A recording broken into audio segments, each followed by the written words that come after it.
Baik, terima kasih rakan penyampai. Sebelum ini, RTM Kelantan telah memaparkan beberapa isu antaranya projek lebuh raya di Kelantan, keberkesanan usaha kerajaan dalam memantapkan sektor pendidikan di negeri ini dan juga bagaimana cara untuk membantu usahawan IKS dan juga PKS. Namun, perkara yang ingin diketengahkan oleh RTM Kelantan pada hari ini adalah mengenai keprihatinan kerajaan dalam memantapkan ekonomi negeri sekaligus membawa kemajuan kepada masyarakat di kawasan luar bandar.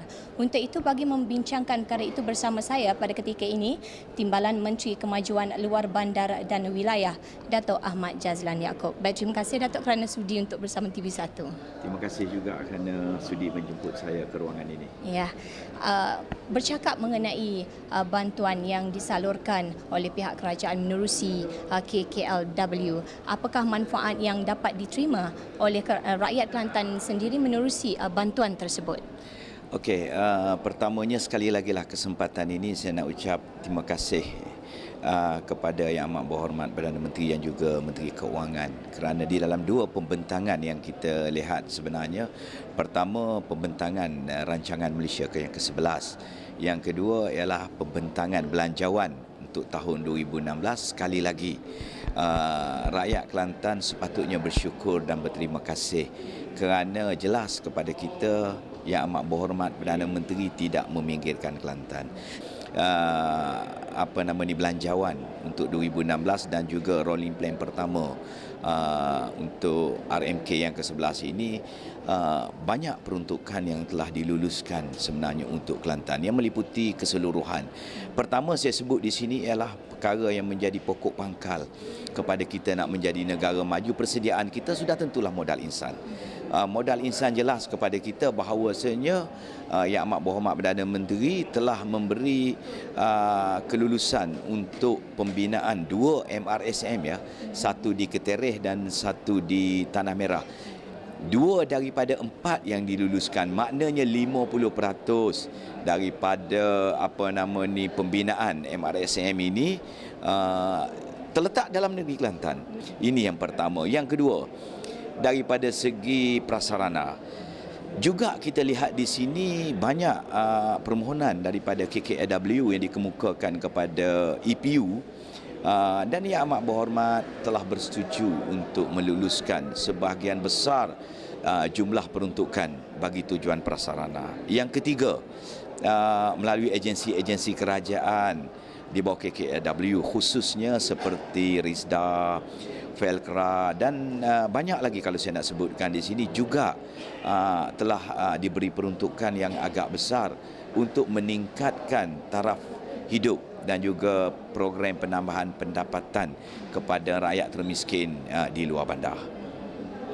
Kalau kita lihat masyarakat orang asli juga tidak terkecuali dalam menerima bantuan itu kerana mereka juga sebahagian daripada golongan yang tinggal di kawasan pedalaman. Apa pandangan Datuk? Masyarakat orang asli sebenarnya di dalam negara ini kurang lebih 218,000 masyarakat orang asli. Ketua isi rumahnya dalam sekitar 50,000 lebih. Tetapi mereka ini diberi peruntukan yang besar. Maknanya di sini bolehlah kita sifatkan bahawasanya kerajaan begitu menitik beratkan soal kemajuan orang-orang asli. Dan apabila kita bercakap soal orang asli ini, sudah tentulah bayangan yang kita ada bagaimana untuk mengubah cara penghidupan mereka, ya. Inilah anjakan yang sedang kita lakukan untuk memastikan perubahan minda orang-orang asli ini bermula daripada kanak-kanak yang ada pada hari ini. Kalau kita nak ubah mereka dengan masyarakat yang dah sedia ada yang berumur ni mungkin sukar, tetapi kita mesti bermula daripada anak-anak mereka, golongan belia mereka yang akan kita berikan pendidikan daripada segi teknikal, vocational dan macam-macam lagi. Okey Datuk, sebelum saya pergi kepada soalan yang seterusnya, kita ikuti dulu reaksi daripada rakyat Kelantan sendiri yang mana mereka sendiri sedar tentang kemajuan yang sudah pun dikecapi oleh penduduk di kawasan luar bandar. Kita ikuti dulu Datuk. Dulu pun canggih belaka dah sebab sistem komunikasi pun sapa, internet pun sapa, sebab hubungi pun boleh sapa lah. Tak macam dulu kita ingat orang dalam bandar dah maju. Sekarang ni orang dulu pun memang maju. Semua ada tempat dia. Banyak dah perubahan dari segi komunikasi dia, dari segi pakaian dia.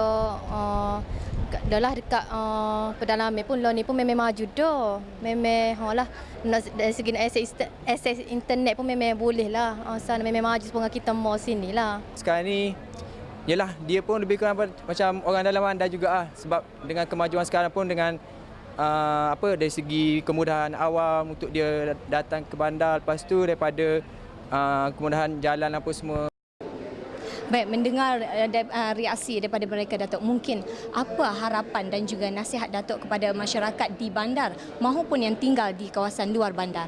Kalau kita cakap masyarakat luar bandar di Kelantan ini, bolehlah ditarifkan seluruh negeri Kelantan ini adalah kawasan luar bandar.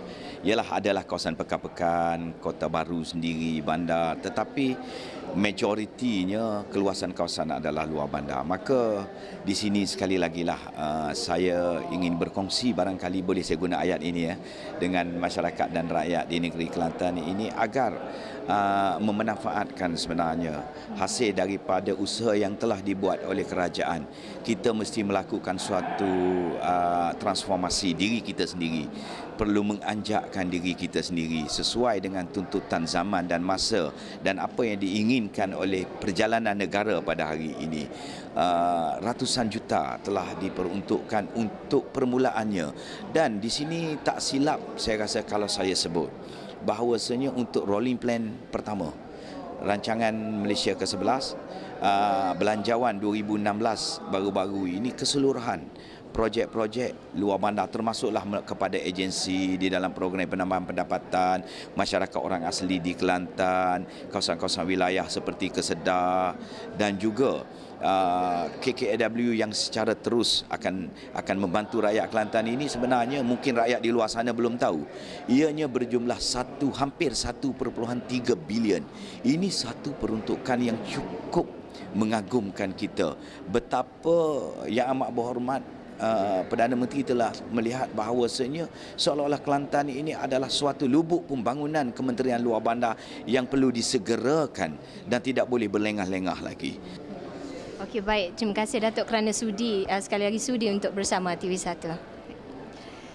Saya kira itu saja yang dapat saya kongsikan bersama penonton pada hari ini. Untuk itu saya serahkan kembali kepada rakan setugas di Angkasa Puri. Assalamualaikum dan salam sehati sejiwa.